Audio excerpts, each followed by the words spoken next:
बहुत इंपॉर्टेंट है, मिस नहीं करना। और जब मैं इंपॉर्टेंट बोलता हूँ ना, उसी दिन आप छुट्टियां भी मारते। ठीक है,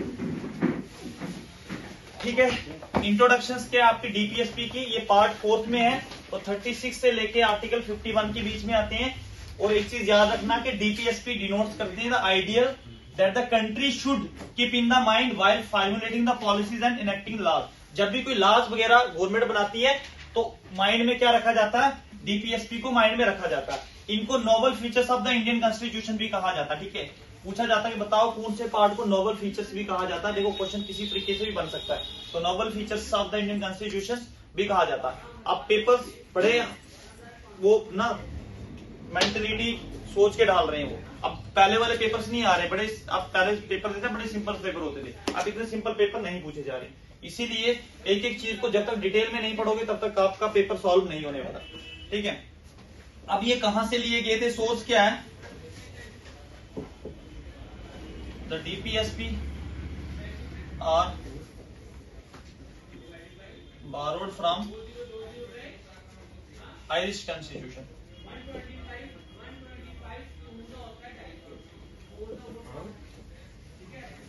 कहां से लिए गए ये, ठीक है। और एक चीज याद रखना कि डीपीएसपी नॉन जस्टिसेबल है, the DPSP are non justiciable. Non justiciable का मतलब क्या भाई, आप ना इनको इन्फोर्स नहीं करवा सकते हो जबरदस्ती आप इन्फोर्स। जैसे फंडामेंटल राइट्स के लिए आप जो है सुप्रीम कोर्ट या हाई कोर्ट में जा सकते हो, बट इनके लिए आप नहीं जा सकते हो। But just a Nobel features हैं। उस समय जब बनाया गया था उस समय कहा था कि इन फ्यूचर जब जनरेशन होगी, जब इंडिया के पास अपने रिसोर्सेज होंगे, तो इनको डीपीएसपी जो है वो उस समय इनको फोर्स में लाया जाए। ठीक है, अब क्लासिफिकेशंस क्या है इनकी, लास्ट तक समझ आ रहा, हदबंदी बता देना मेरे को अपनी।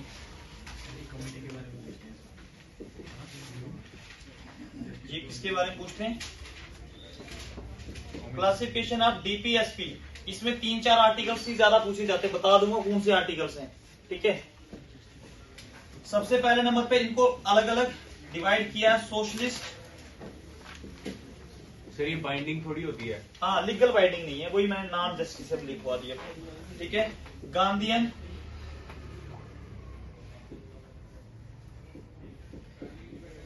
Liberal and intellectual.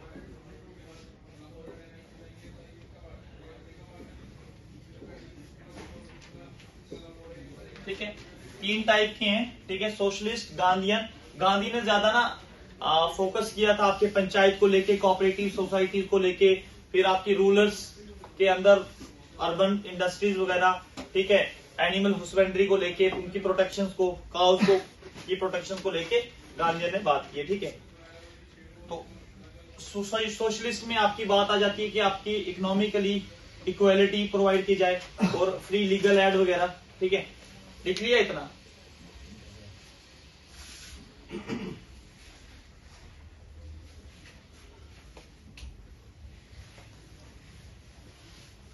लिख लिया लास्ट में भी।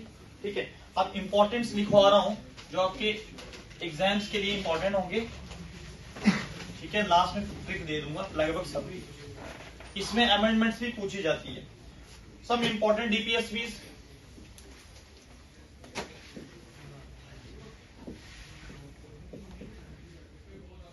देखो नंबर 1 पे आपका आता, पहले नंबर पे आर्टिकल 38। ठीक है, इसमें क्या आता है, to promote the welfare of people.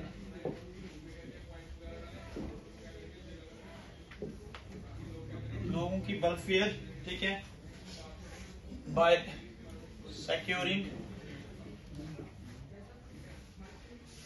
Social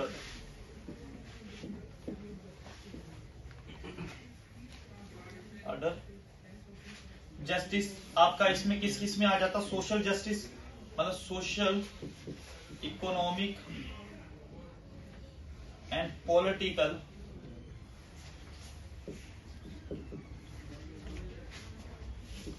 इनको क्या करना, मिनिमाइज करना आपने, मिनिमाइज इनइक्वालिटीज। मतलब समाज में जितने भी लोग हैं चाहे सोशली, इकोनॉमिकली और पॉलिटिकली मिनिमाइज, आपने इनइक्वालिटीज को कम करना। जैसे कोई अमीर है, ठीक है, मतलब सबको बराबर के अधिकार दिए जाएं, मतलब सबको बराबर किया जाए, ये आपके आर्टिकल 38 में कहा जाता है। ठीक है, इनकम वगैरह होगी, स्टेटस हो गया, ठीक है, ये सारी चीजें आपकी इसमें आ जाती है। ठीक है, तो promote the welfare of the people by securing a social order. जब सोशल ऑर्डर की बात आ जाएगी, सोच लेना आप इकोनॉमिक की और पॉलिटिकल की बात करने। ठीक है, उसके बाद आर्टिकल 39 में क्या आता है?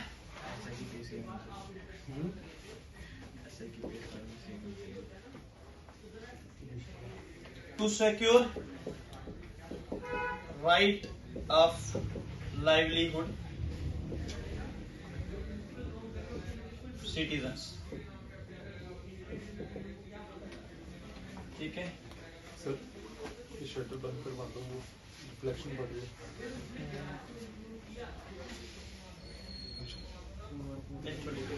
थोड़ा सा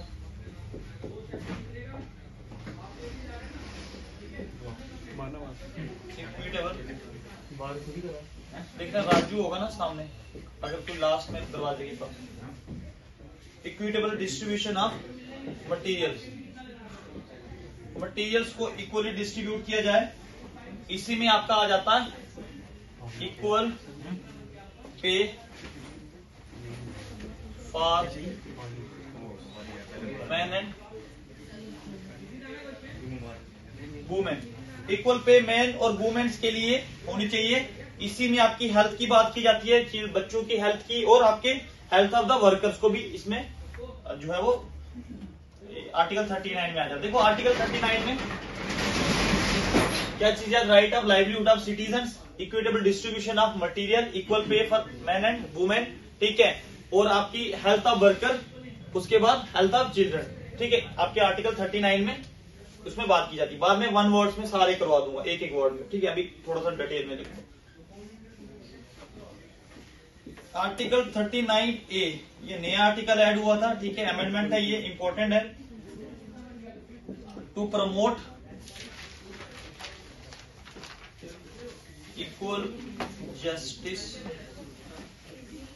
and free legal add.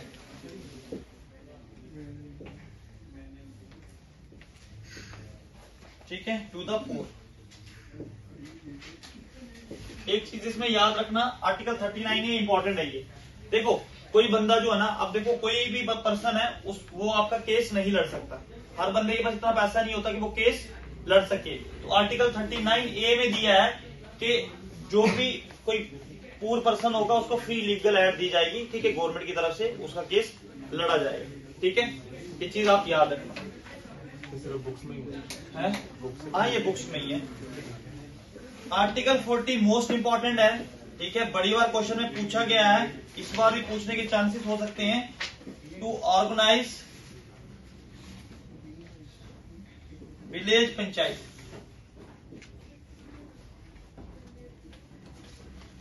Village panchayat को जो है वो क्या किया जाए? ऑर्गेनाइज किया जाए। जो आज भी आपकी विलेज पंचायत जो है वो इनएक्टिव है। ठीक है, ये उस समय बात की गई थी। इतना उतार दो, मैं फिर साफ कर लेता हूं। सबका हो गया? कर दूं साफ? राजन जी, आपका हो गया?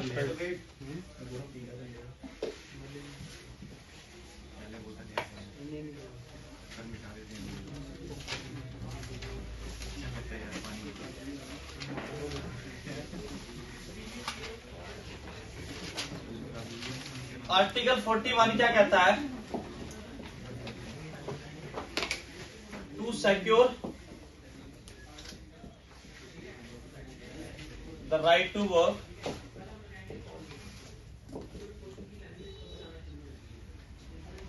Education,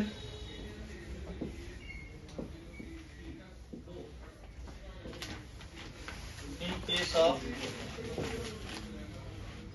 unemployment,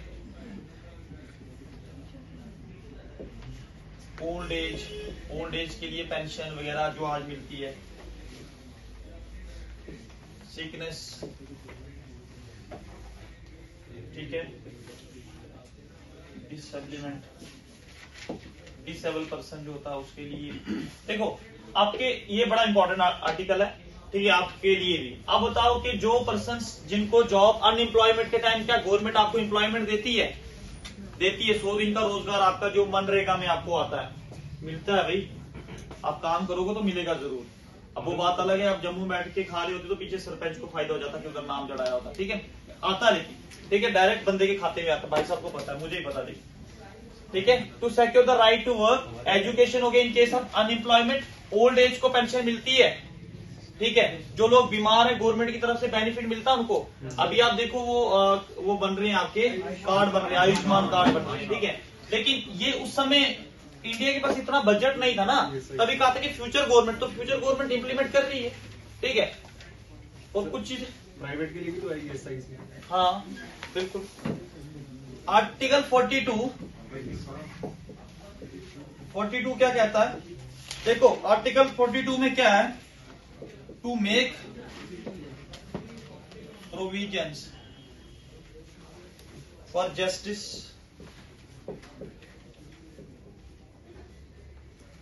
and human condition.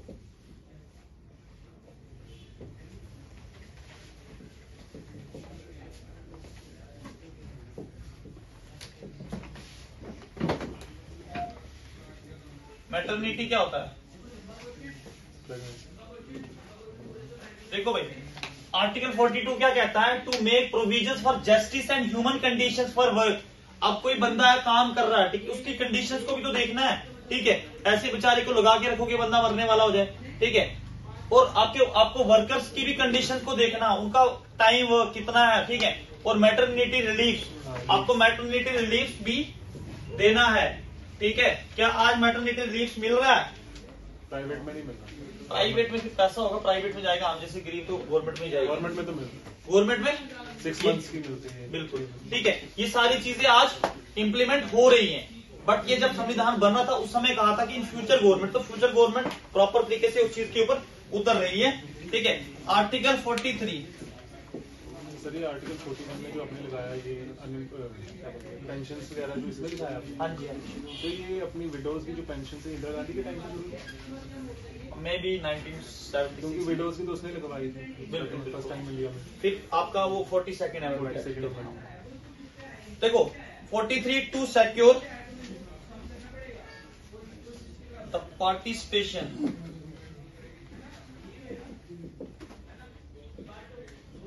of workers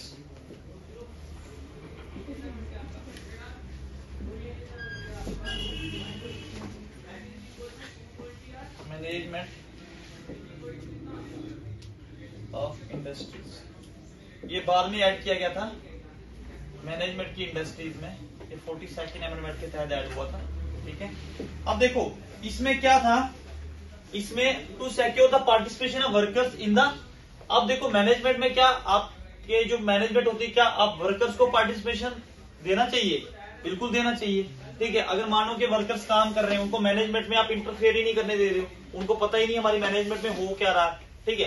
तो यही दिया कि to secure the participation of workers in the management of industries में। अभी एड कब हुआ था, ये क्वेश्चन आ भी सकता है, ठीक है, क्योंकि ये अमेंडमेंट्स आपके JKPSI में ज्यादा आती है।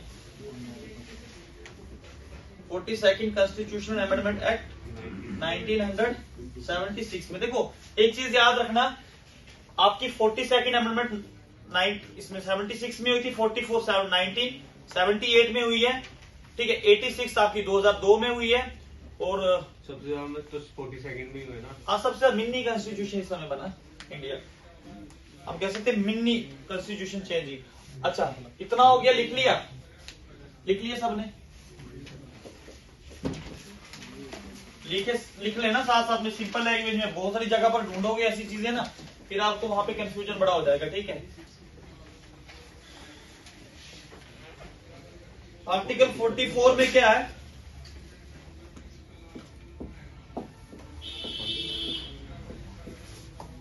To secure all citizen a uniform civil code,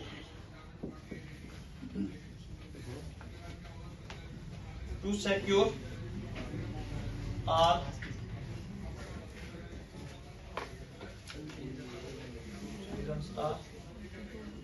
uniform civil code throughout the country. आज आपको ट्रिक की बताइए। लास्ट पहले लिखवा रहा हूँ फिर लास्ट ट्रिक की बता दूंगा। थ्रू उसे हमें बतानी है ना कैमरा ऑफ करके। नहीं ट्रिक्स सबके सामने बताएंगे, ऐसी नहीं है। देखो आप इसमें क्या होता है कि आप यूनिफॉर्म सिविल कोड, क्या आप इंडिया के किसी भी जगह चले जाओगे वहां पर आपको यूनिफॉर्म कोड दिखे, मतलब यूनिफॉर्म लॉज और रूल रेगुलेशन एक जैसे ही होंगे। अब मैं एक चीज आपसे पूछता हूं उसको फर्दर स्टार्ट करने से पहले, एक आपका सिविल कोड लिखा है। हाँ कोड COD। सिविल कोड क्या होगा? कोड होता मतलब एक जैसा ही कोड, हर जगह एक जैसा ही कोड सबके लिए, ठीक है। अब क्रिमिनल लॉज होते हैं, एक आपके सिविल लॉज होते हैं। Any one of you can tell me the difference between them? Criminal laws कौन से होते हैं, सिविल लॉज कौन से होते हैं? सिविल में फंडामेंटल नहीं। सिविल कोड क्या बात है। और आपके क्रिमिनल सिविल में जैसे हम जैसे हो गए कि हमें काम ही करना है। हम जैसे ठीक बोल रहा है, कहीं ना कहीं हम जैसे लोग मतलब क्राइम जिसके अंदर आर्टिकल देखो क्रिमिनल लॉज में इसमें FIR वगैरह लगती है आपके खिलाफ और पुलिस को इन्वेस्टिगेशन करने के लिए दिया जाता है। प्रोसेसिंग। ये सिविल लॉज कौन से लॉज होते हैं, जैसे कोई बंदा कोई आपस में डाइवोर्स लेना चाहते हैं, ठीक है। अब वो तो पुलिस केस नहीं होता, उसका सीधा आपका कोर्ट में जाके कोर्ट उसको 6 मंथ का देती है टाइम। या तो आप लोग किसी बंदे को बिजली का करंट लगता है, आप क्या बिजली महकमे के खिलाफ क्या करते हो, केस करते हो, ठीक है। ये सिविल लॉज है, ठीक है। तो ये आपके क्रिमिनल लॉज होते हैं, यहाँ पे अरेस्ट किया जाता है, ठीक है। यहाँ पे रिलीफ मिलता है बंदे को, अगर किसी बंदे का स्टेट के साथ अगर केस चल रहा है, ठीक है, उसको रिलीफ मिलता है, ठीक है। 3-3, 4-4 करोड़ रुपए तक भी मिलता है, ठीक है। जैसे किसी एक बंदे का पेड़ आ गया था, मुझे लोकेशन का नहीं पता, लेकिन उसने अपने ना मैंगो का पेड़ था, उसने 5 करोड़ रुपए लिया था सरकार से, बोला कि मैं हर साल इससे कम से कम 20 लाख कमाता हूँ, ठीक है। तो उसकी कैलकुलेशन किया, गवर्नमेंट परेशान होगी, 5-10 साल के बाद केस जीत गया वो। लेकिन ऐसी भी होती है, आप जीत सकते हो केस को, ठीक है। जब आपका स्टेट वर्सेस किसी बंदे के है ना, तो उसमें फिर राइट टू फ्रीडम हाँ, वो सारी आ जाती है ना। वो ऐसे लॉ तो मिलेंगे, वो मानने पड़ेंगे कोर्ट को। बिल्कुल बिल्कुल, लास्ट में आ जाके कोर्ट को ही हार माननी पड़ती है जब आपके फंडामेंटल राइट्स होते हैं, ठीक है। इसीलिए कभी आप देखना रोड एक्सीडेंट्स होते हैं किसी कारण गवर्नमेंट की, अब कभी रोड एक्सीडेंट या रोड में खड्डे वगैरह है, उसकी वजह से अगर रोड में एक्सीडेंट होता है, कोई बंदा ऐसा उसने केस कर दिया गवर्नमेंट के खिलाफ, रोड प्रॉपर तरीके से मेंटेन ही नहीं किया ना, तो वो चलता रहेगा, 10 साल के बाद जी जाएगा, 10 साल के बाद उसको मिल जाएगा पैसा। आर्टिकल 45, ठीक है। बहुत सारी चीजें बता रहा हूं। To provide childhood care education, ये मैंने आपको कहा था ना, इसको अब यहां से हटा के फंडामेंटल राइट्स में ढाला गया है। आर्टिकल 45 के राइट टू एजुकेशन जो अब इसको फंडामेंटल राइट्स बनाया गया, कौन से आर्टिकल में ऐड हुआ बताओ, कल ही पढ़ाया था मैंने।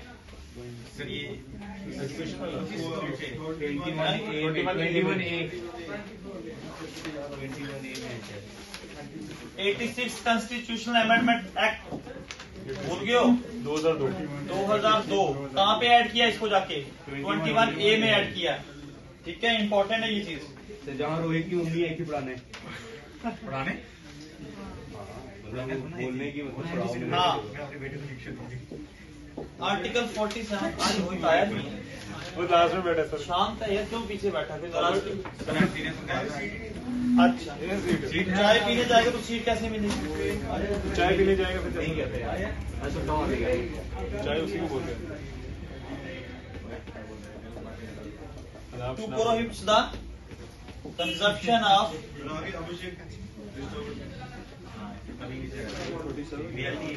हाँ, ये 47 सच बोला। इंपॉर्टेंट लिखवा रहा हूँ, आप ये सोचना कि सब ये 46 का गाइड कर दिया, पूछने वाला था तभी मैंने पहले बता दें। तो एक अबॉलिशन भी हो गया था आर्टिकल, कौन सा था?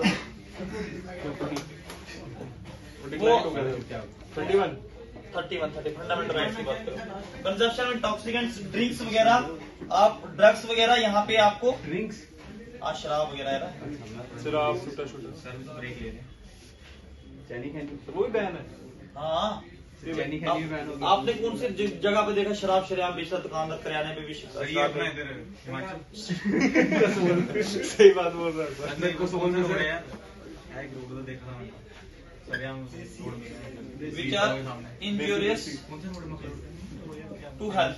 अब देखो ये चीज है ना, ये चीज है ना, मतलब क्या कहा कि इनके ऊपर बैन होना चाहिए प्रॉपर तरीके से। एक चीज बता दूं, नहीं होता है, ठीक है, इनके ऊपर टैक्स बड़ा लगता है। शराब वगैरह के ऊपर आई थिंक 18% है, ड्रग्स के ऊपर 28% है, सबसे ज्यादा टैक्स भी इन चीजों पे लगता है। अब हर बंदा ना पिए, ठीक है ना, अब सबसे ज्यादा फिर हर बंदा ही पीता है ना। सर हर बंदा नहीं पीता सर, ऐसी बात नहीं कर सकते आप। सर आप मेरे जैसे मोटे शरीफ बंदे। यार आज जाके मेरी उंगली क्यों उठाता है? सर ये शरीफ है। सर हम एक है सर ऐसे बैठे के बाद हम दोनों मजबूर कर रहा कैमरे में मुझे कुछ बोलने के लिए। कर दें साहब?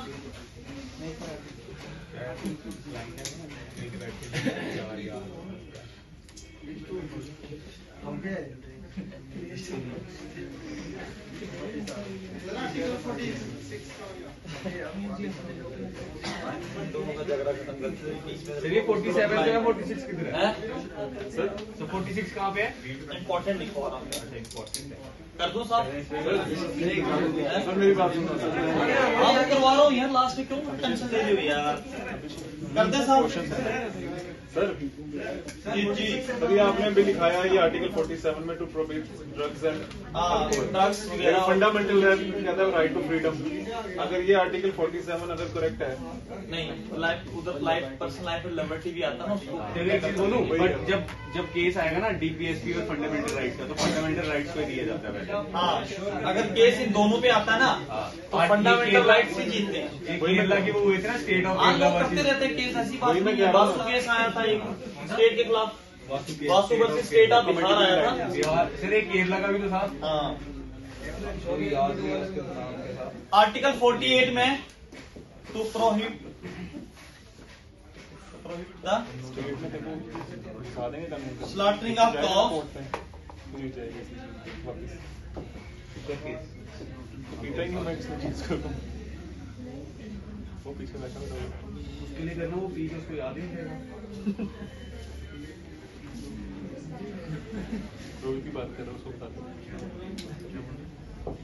एंड अदर कैटल तेरा बेवड़ा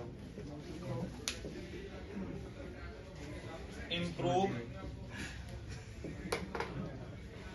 their breeds। ठीक है, ये आपके एग्रीकल्चर और आपके एनिमल हस्बेंड्री को लेके आया था। ठीक है, आर्टिकल 48 है, ये गांधीयन में। ठीक है, पता नहीं, मेरा तो वही नहीं, अभी तो पता नहीं।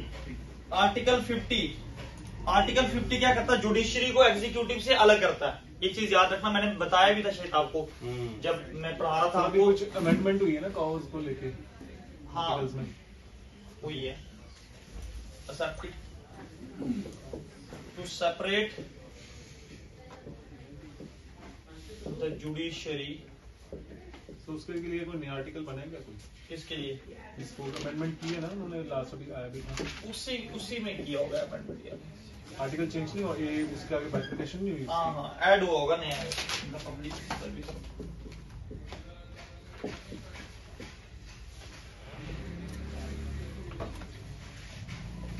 फ्रॉम द एग्जीक्यूटिव से किया जाता है in the public services of the state. ठीक है, इतना याद रखो, ज्यादा डिटेल में जाना इसके बारे में। ठीक है, 49 में थी। करवा देता हूँ सारे भाई। इम्पोर्टेंट है बिल्कुल। ठीक है, टू प्रमोट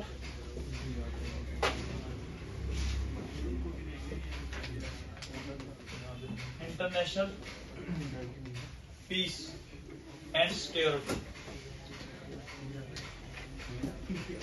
ठीक है जी, इतने आर्टिकल्स आपके आते हैं। अमेंडमेंट्स हैं, अमेंडमेंट्स भी लिखवा लेता हूँ थोड़ी सी, फिर ट्रिक एक दे देता हूँ। अगर ट्रिक आज नहीं दे पाया तो फिर कल दे दूंगा। PEICE पीस हाँ, नहीं मेरा PIC लिखा, PEAC पीस लिखा होगा मैंने, अमन शांति। अमन से बाहर है, शांति पता नहीं कहाँ है।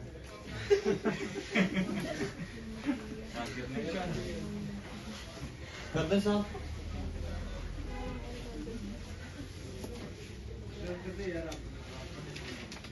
देखो अमेंडमेंट्स कब कब आई है, एक तो अमेंडमेंट्स लिखो इसकी,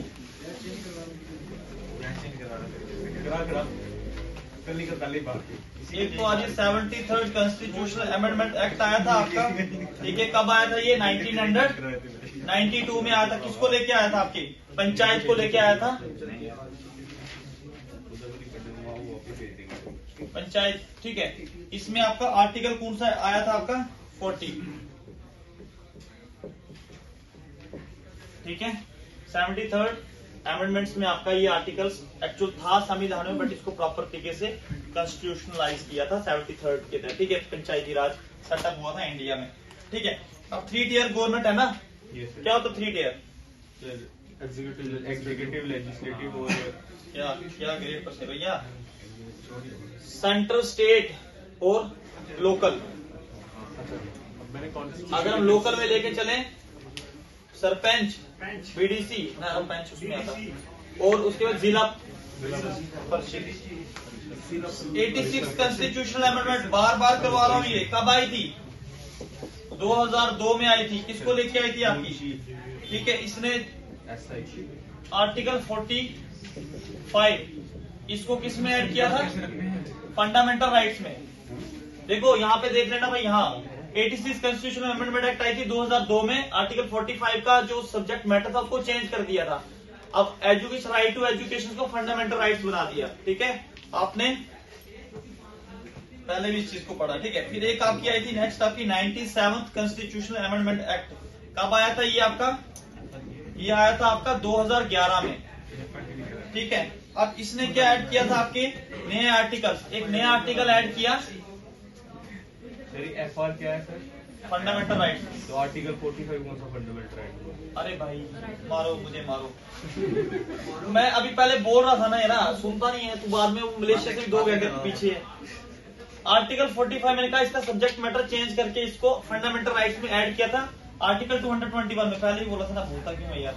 अच्छा, ठीक। ठीक है। अब न्यू आर्टिकल कौन सा ऐड किया इन्होंने? 43B, ठीक है। इसका क्या है कि ये कोऑपरेटिव सोसाइटीज को लेके था, ठीक है।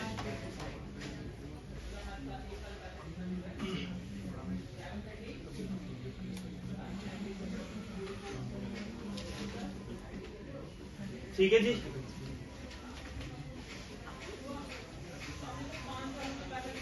अब टिक्स दे दें। आपने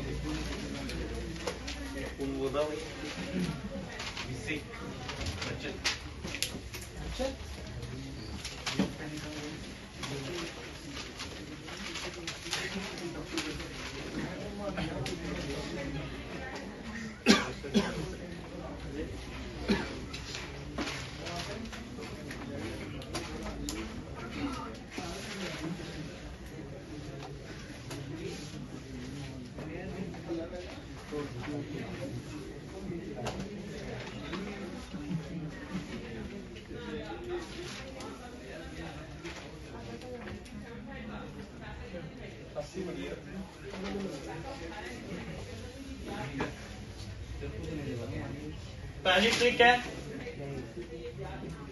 डीपीएसपी, ठीक है। आर्टिकल 36 डी से क्या डिफाइन करता है? Definitions of state.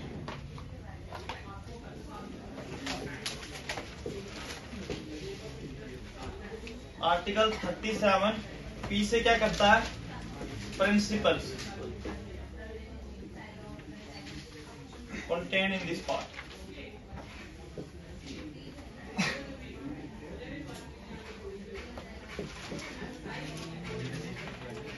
फिर आर्टिकल 38 क्या डिफाइन करता है? ऐसे social order for the promotion of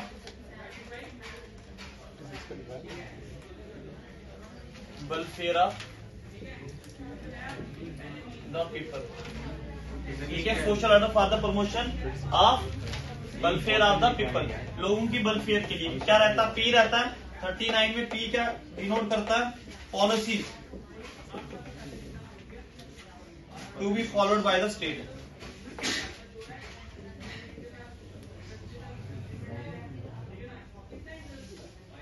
states while formulating the constitution में कोई चेंज लाने के लिए पॉलिसीज को फॉलो करना है, जरूरी है किसको? स्टेट को. आगे समझ. डीपीएसपी आपके 4 आर्टिकल इसी में छुपे हुए हैं इस ट्रिक्स में. ठीक है. असल छो जो छो असल. अब असल पर छुना इससे अब नहीं होगा. अब लंबी स्टोरी है. ठीक है. कर दे साहब.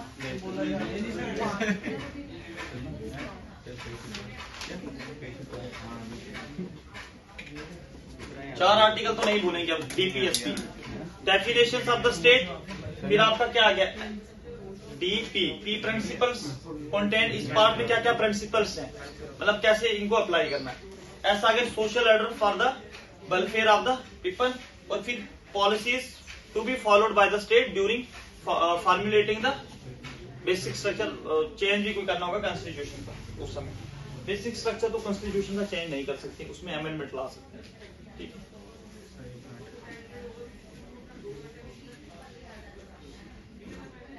क्या बोलना चाहते हैं? खुश हैं? कॉन्फिडेंस लेवल बड़ा हाई लग रहा है. ऐसा ना पेपर के बाहर ऐसे रोता रोता है, मम्मा क्या हो गया मेरे साथ ही. पेपर तो सारा आता था.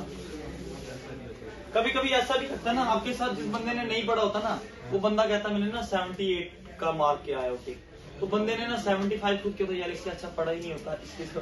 लेकिन रिजल्ट में बेचारा होता 25 26 पे, और आप 62 64 पे होते हैं. कर दें शॉर्ट भाई. इसका मतलब फर्क ये है कि वो झूठ बोलता है, वो जिसने पढ़ के गया होता है वो सच बोलता है. हाँ बात कोई स्वाद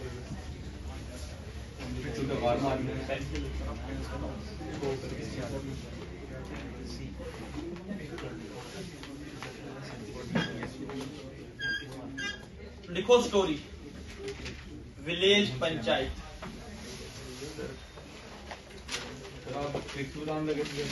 बस लिखो ना, वही ट्रिक की बता रहा हूँ यार. लंबी स्टोरी है यार, देख लेना. पसंद आएगी तो कर लेना, नहीं तो रट्टा चढ़ा देना. ये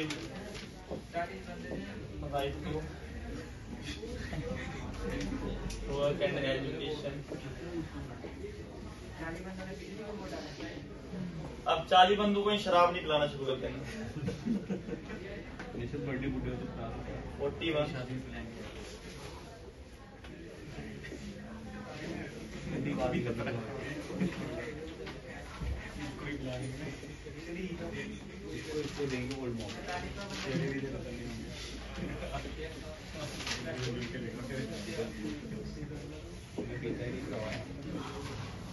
खुद पीता नहीं, दूसरों को पिला रहे.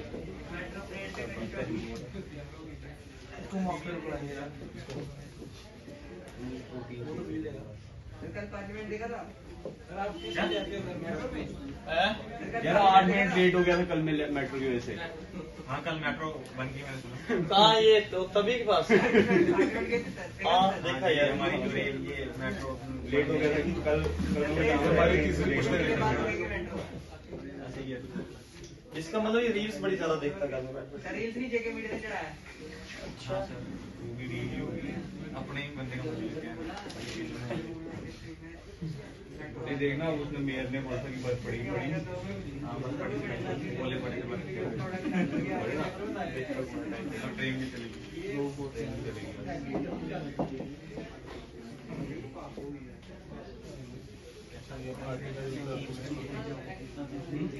आर्टिकल्स जो भी लिखवाए हैं उसी का शॉर्ट.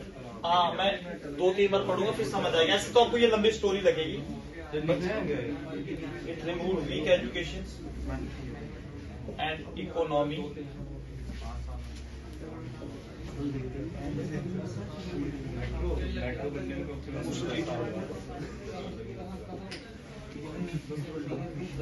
पिछले 5 साल से वो नीचे पुल बन रहा है, वो अप्लाई हुआ 5 साल क्या नाम है.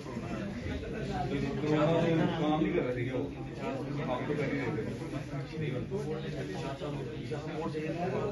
खुद से देख रहा था ना।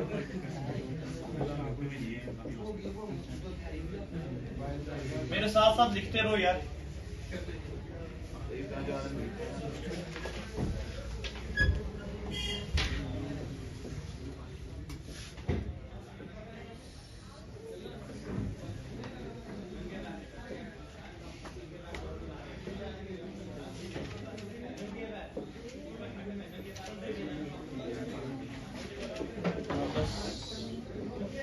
लिखता रहे फिर मैं बताता हूँ।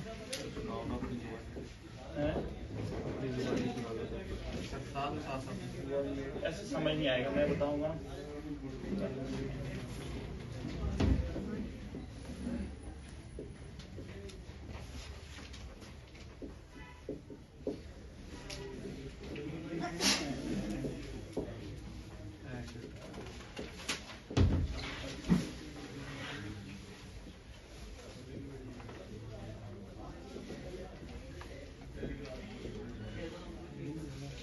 JNK के बारे में किसने पढ़ाना है? आपने?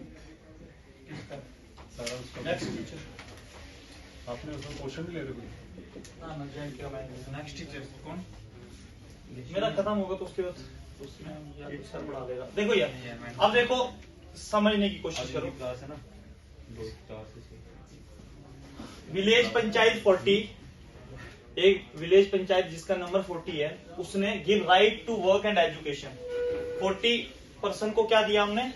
Give right to work and education in human conditions. Human conditions को बेहतरी के लिए, ठीक है। ठीक है, 42 पीपल कलेक्ट मनी। ठीक है, 42 पीपल ने क्या किया? मनी कलेक्ट किया। मनी कलेक्ट मतलब देखो यहाँ पे आर्टिकल विलेज आ जाता आपका आर्टिकल 40 में, वर्क एजुकेशन का राइट आपका 41 में, ह्यूमन कंडीशंस को लेके, ठीक है, आपके 42 में आ जाता है। उसके बाद मनी कलेक्टिंग का मनी होता है वेजेस वगैरह, इक्वल पे, वुमेन्स और मेन्स को इक्वल पे होनी चाहिए आर्टिकल 43 में।